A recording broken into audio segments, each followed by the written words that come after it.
Dear students, हमने अपनी पिछली कक्षा में राष्ट्रीय आय के बारे में विभिन्न अर्थशास्त्रियों के विचारों को समझने की कोशिश की थी, जिसमें मार्शल, पीगू, केन्स और फिशर ने राष्ट्रीय आय के बारे में जो विचार व्यक्त किए हैं उन्हें समझने का प्रयास हमने किया था।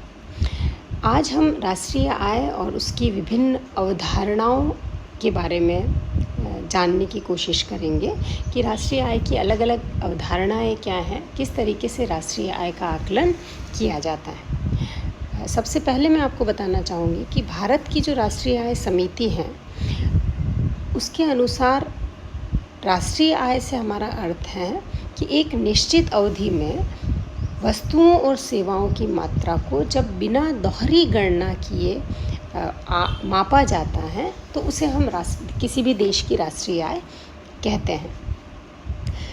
यहाँ पर दोहरी गणना के अर्थ को स्पष्ट रूप से समझना बहुत ज़रूरी है। दोहरी गणना का मतलब होता है डबल काउंटिंग। डबल काउंटिंग से हमारा तात्पर्य है कि कहीं ऐसा तो नहीं हम कर रहे हैं कि एक वस्तु जिसका उत्पादन हुआ है उसको एक से अधिक बार राष्ट्रीय आय में शामिल कर रहे हैं। इस तरीके की गलती राष्ट्रीय आय के आकलन में न हो, इसलिए दोहरी गणना नहीं किया जाना बहुत ज़रूरी है और इसको समझना बहुत ज़रूरी है कि दोहरी गणना किसे कहते हैं और इससे हम कैसे बच सकते हैं। दोहरी गणना का मतलब है, एक उदाहरण से हम लोग समझ सकते हैं। मान लीजिए कृषि क्षेत्र में कपास का उत्पादन हम लोग करते हैं। कपास का उत्पादन होता है और कपास का उत्पादन कुछ चरणों से गुजरकर फाइनल गुड्स यानी उपभोग लायक स्थिति में पहुंचता है और उसको हम कपड़ा या पहनने योग्य कपड़ा कहते हैं, जैसे शर्ट हो गया आपका या और भी कोई वस्त्र जो हम पहनते हैं। किसी अर्थव्यवस्था में मान लीजिए एक उदाहरण हम लेते हैं कि कपास का उत्पादन किया, 100 रुपये का कपास उत्पादित हुआ, उसकी कीमत 100 रुपीज़ है और जब उस कपास को धागा बनाया गया उससे, तो उसमें थोड़ा वैल्यू एडिशन हुआ और धागे की कीमत उसी 100 रुपये के कपास से जो धागा बना उसकी कीमत मान लीजिए 130 रुपये हो गई। उस धागे से कपड़ा बनने की फैक्ट्री में चला गया वो धागा और वहाँ कपड़ा तैयार हुआ और उसी धागे से जितना कपड़ा बना उसकी कीमत, मौद्रिक कीमत 170 रुपये है। और उस 170 रुपये के कपड़े को अगर रेडीमेड वस्त्र जहाँ बनते हैं, जैसे मान लीजिए कोई शर्ट बनने की लगी हुई है तो फैक्ट्री, तो वहाँ पर जब वो कपड़ा जाता है और शर्ट के रूप में तैयार हो जाता है तो वो शर्ट उस 170 रुपये के कपड़े का शर्ट बन के एक तैयार होता है और उस शर्ट की कीमत 300 रुपये होती है मान लीजिए। अब यहाँ पर कपास से फाइनल शर्ट बन गया। शर्ट एक फाइनल गुड्स हैं और बाकी सारे चरण हैं उत्पादन के, कपास से धागा, धागे से कपड़ा और कपड़े से शर्ट। अब यहाँ हमें राष्ट्रीय आय के आकलन में ये चीज़ बहुत ज़्यादा ध्यान रखने योग्य है कि हम कपास के मूल्य को नहीं शामिल करेंगे, धागे के मूल्य को नहीं शामिल करेंगे, कपड़े को भी शामिल नहीं करेंगे। जो फाइनल गुड्स है शर्ट, उसकी कीमत 300 रुपये है तो राष्ट्रीय आय में केवल शर्ट की कीमत का ही या शर्ट के मूल्य का ही आकलन किया जाएगा। बाकी सारी चीज़ों के मूल्य को हम राष्ट्रीय आय में नहीं जोड़ेंगे। ये दोहरी गणना से बचने का जो एकमात्र तरीका है वो यही है कि हम केवल अंतिम वस्तुओं और सेवाओं जिनका कि हम सीधा उपभोग कर लेते हैं उनका ही आकलन राष्ट्रीय आय में करेंगे। अब राष्ट्रीय आय की बहुत सारी अवधारणाएं हैं, उनमें जो प्रमुख कंसेप्ट्स हैं राष्ट्रीय आय के बारे में वो इस तरीके से हैं। सबसे पहली अवधारणा और सबसे बेसिक अवधारणा जो राष्ट्रीय आय के बारे में है वो है जीडीपी की अवधारणा, जिसे हम ग्रोस डोमेस्टिक प्रोडक्ट कहते हैं, सकल घरेलू उत्पाद। सामान्यतः जब हम किसी भी अर्थव्यवस्था की बात करते हैं तो जीडीपी के बारे में ही बात की जाती है। दूसरी अवधारणा जीएनपी की अवधारणा है, सकल राष्ट्रीय उत्पाद, ग्रोस नेशनल प्रोडक्ट। तीसरी अवधारणा एनएनपी की अवधारणा है, नेट नेशनल प्रोडक्ट, शुद्ध राष्ट्रीय उत्पाद। चौथी अवधारणा एनआई, राष्ट्रीय आय की अवधारणा है, national income. Pi, personal income, व्यक्तिगत आय की अवधारणा।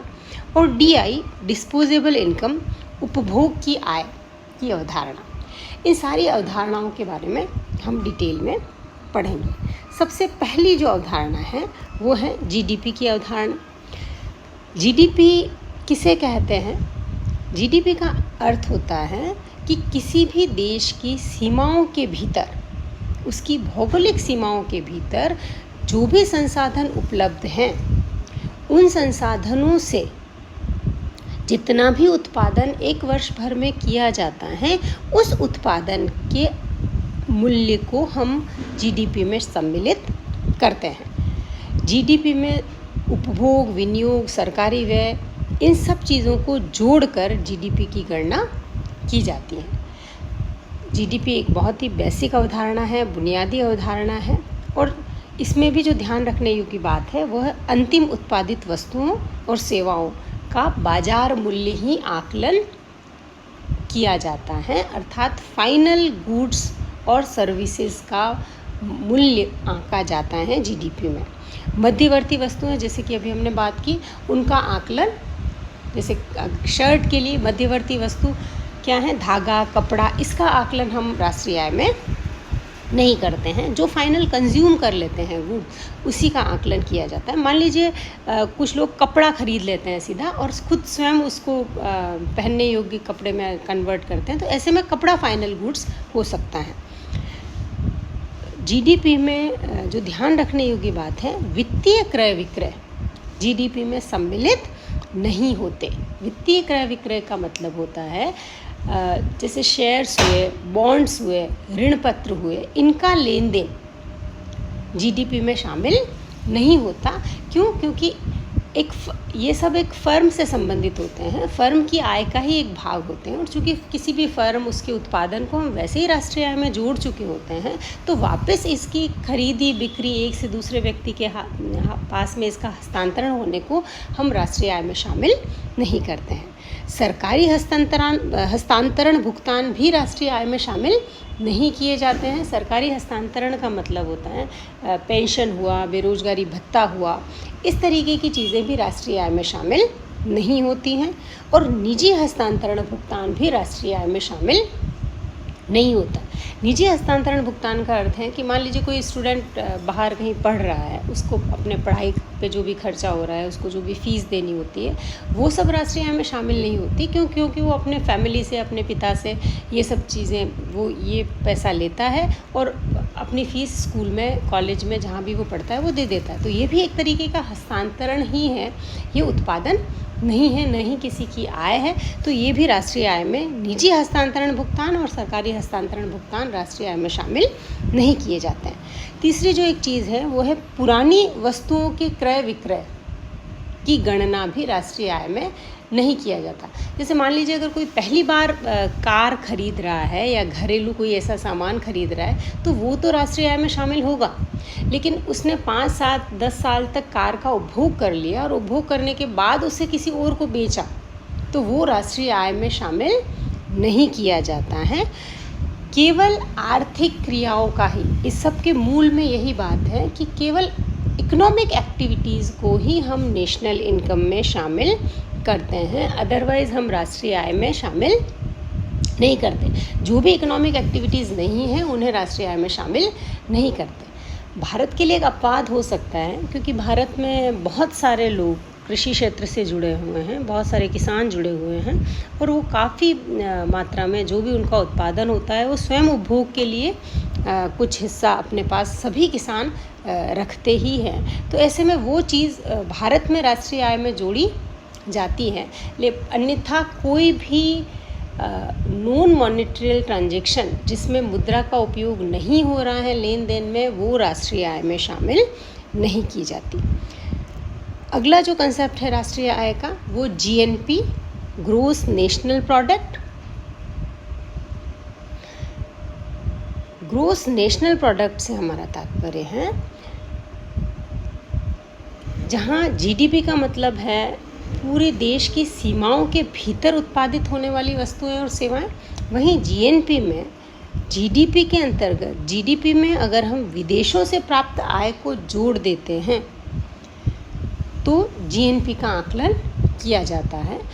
विदेशों से प्राप्त आय ऋणात्मक भी हो सकती हैं और धनात्मक भी हो सकती हैं। अगर हमारे निर्यात ज़्यादा हैं तो हमारी आय पॉजिटिव होगी विदेशों से, और अगर हमारे निर्यात कम हैं, आयात ज़्यादा हैं, तो हमारी आय ऋणात्मक होगी।